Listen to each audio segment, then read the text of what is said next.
Hey friend, Graham Cochrane here. Today let's talk about an uncomfortable truth that many business owners don't talk about publicly. When I sit down with a business owner and chat with them, if they're honest with me, what I hear from many of them is that they are unrested, they are overwhelmed, they're working all the time, they're always connected via their phones or email, they're anxiety prone, they're on the verge of burnout. It's not a pretty picture. And underneath all of that is this lie that they're believing that one day they'll make enough money that they can finally ease up a bit. Now to me, this doesn't sound anything like the freedom that we signed up for when we started our businesses. In fact, it sounds a lot more like the average wage slave, if we're going to use that word, of someone in corporate America just grinding it out in hopes that one day she'll make enough money to finally ease up a bit. And the sad truth is, it doesn't have to be this way. It shouldn't be this way. Your business can be a tool that actually enhances your life,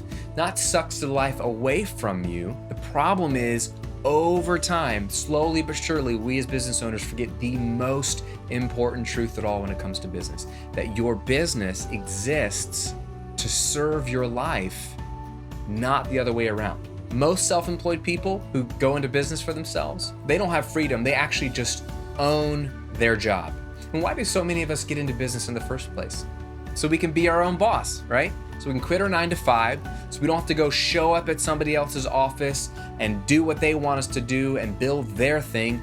We get to show up at our own office and work for ourselves and build our own thing. And often we put in more hours working for ourselves. And this is pretty common. The New York Enterprise ran a poll a while back on small business owners on how much they work. And they found that many, if not most, small business owners work twice as much as the average employee.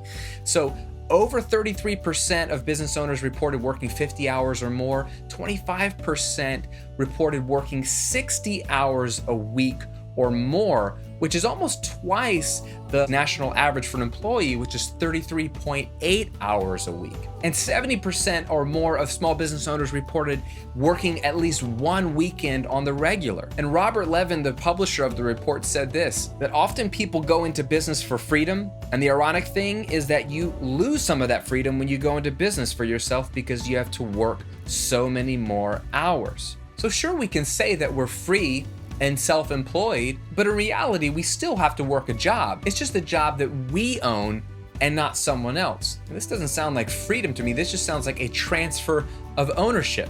Now, the only good thing about this transfer of ownership is that if it's our business, we get to profit from all the upside as the business does well. Conversely, however, we have to take on all the risk of a possible downside. And all the while, we have all the responsibility to make it happen.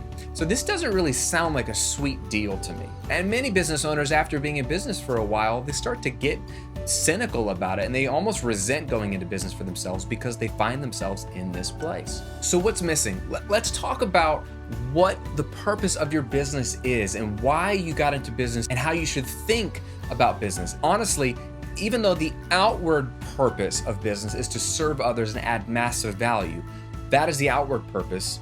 The inward purpose for you, the reason you got into business and the reason I got into business, is to create maximum flexibility. Flexibility to work when you want, where you want, how much or how little you want, and work on what you want. That's why you start a business, is to have the flexibility for all those things. Otherwise, why start a business? If you just want to do work that you care about, you can do that for somebody else. You can switch careers and pivot to another career and have another job doing work you actually enjoy for somebody else. The uniqueness of having your own business is the flexibility surrounding all of that. Now, flexibility doesn't mean just chilling on the couch and watching Netflix all day, although you should try that from time to time just because you can. No, instead, flexibility is about choices. It's about options. So for me, this looks like the choice or the option to cut out of work at 2 o'clock every day and go for a bike ride or pick my girls up from school. Or it's the option to sleep in late one morning, pretend like it's a Saturday, and roll into the office by 11. Sometimes it's the option of just taking a week off and going on a cruise in the Caribbean to celebrate my brother's birthday. Other times it's taking 3 days off and flying to Seattle to spend time with my grandmother before she goes into surgery. These are just examples of the choices and the options that I have since I own my own business. So my question for you is, and I really want you to do this, what would you like the flexibility to be able to do during your week? Literally, I want you to stop, pause this video for a second, and on your phone or on a piece of paper, just jot down 3 things. What are 3 things you would like the flexibility to do in a given week? Maybe not every week, but what are 3 things you would like the flexibility to be able to do? Or what were the 3 things that you originally wanted to be flexible to do when you got into business in the first place?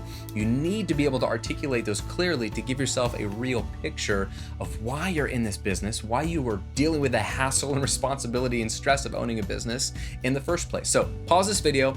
I'll be here when you get back. What are the 3 things you want flexibility to do in your week? Okay, good. You've written down the 3 things you want flexibility to do. Well, that's great, Graham. I've written down what I want the flexibility to do, but I don't feel the freedom. Well, the truth is we can all take advantage of this flexibility and freedom as business owners. The problem is that we just don't feel free to do it. We feel there's so much to do, so much pressure.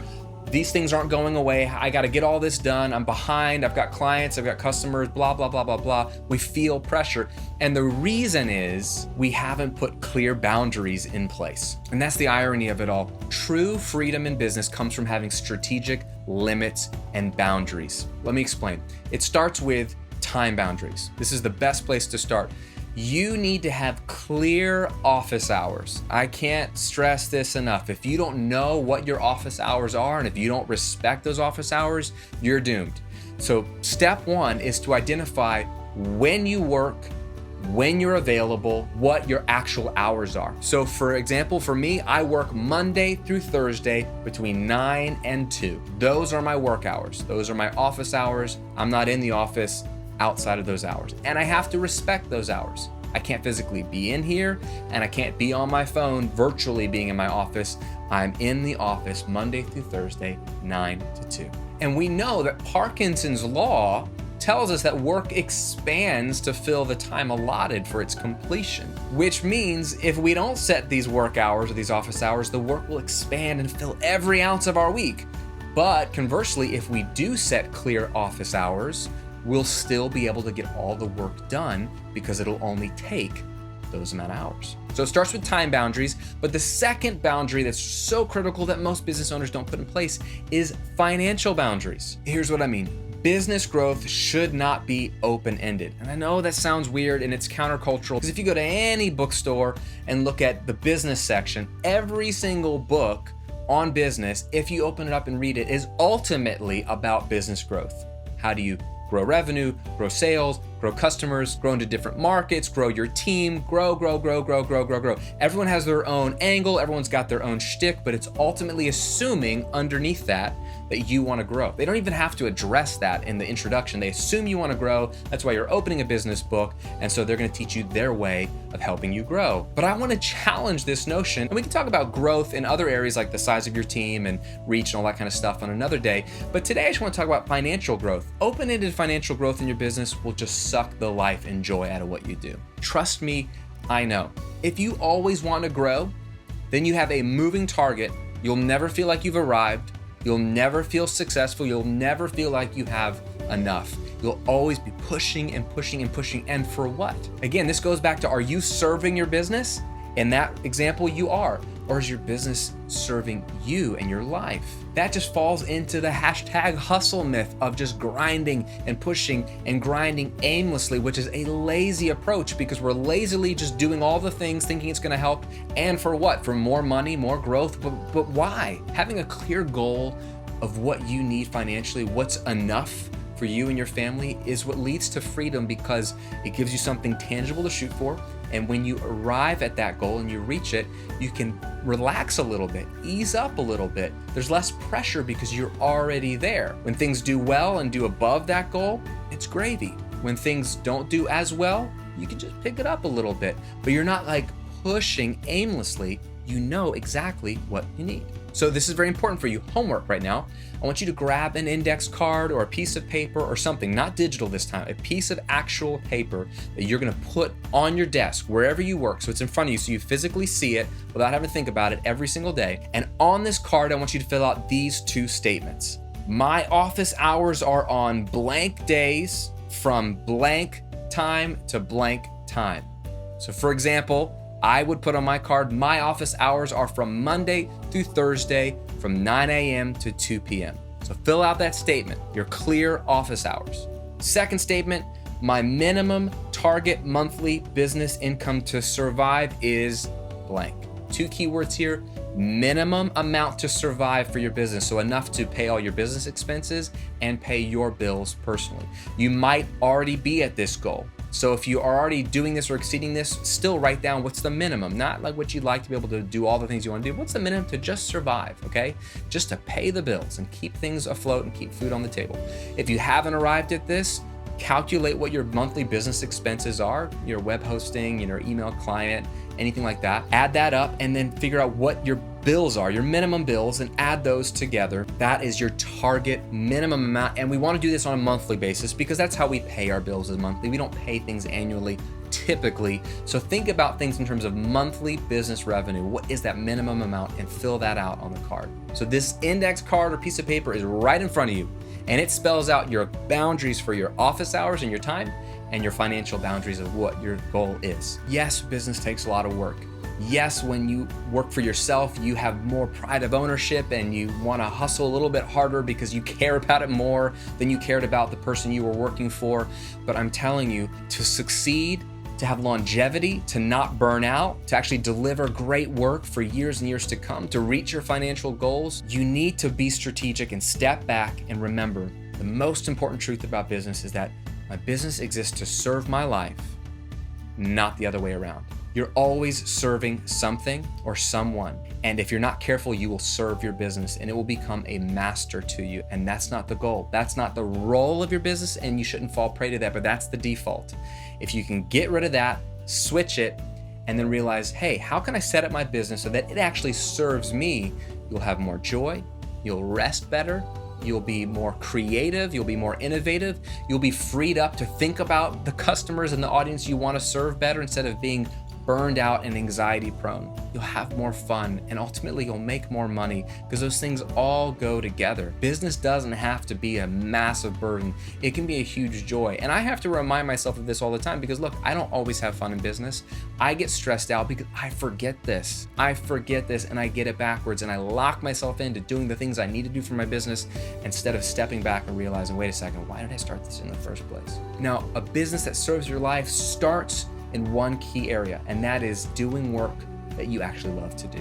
In fact, that's why most of us got into business, was we wanted to do work that we truly care about.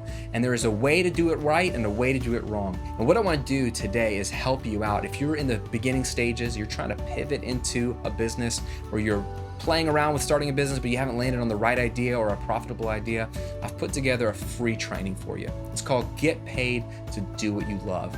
And in this training, it's about 45 minutes, you can podcast it. I walk through the 3 steps to do this: how to identify your profitable idea, which is really hard when you've got a million ideas. Which one will people actually pay for? Identify that profitable idea, how to build an audience so you can get plenty of customers, and then how to monetize that idea. I'll walk you through a bunch of different ways to monetize and the best ways to do it. It's a simple training that I think will encourage you and set you on the path to a business that you love, a business that serves you in your life, and not the other way around. So get that free training at grahamcochrane.com/getpaid. I'll put the link here in the video and in the description box below. Thanks for watching. Thanks for subscribing to these videos. I'll see you in another video real soon.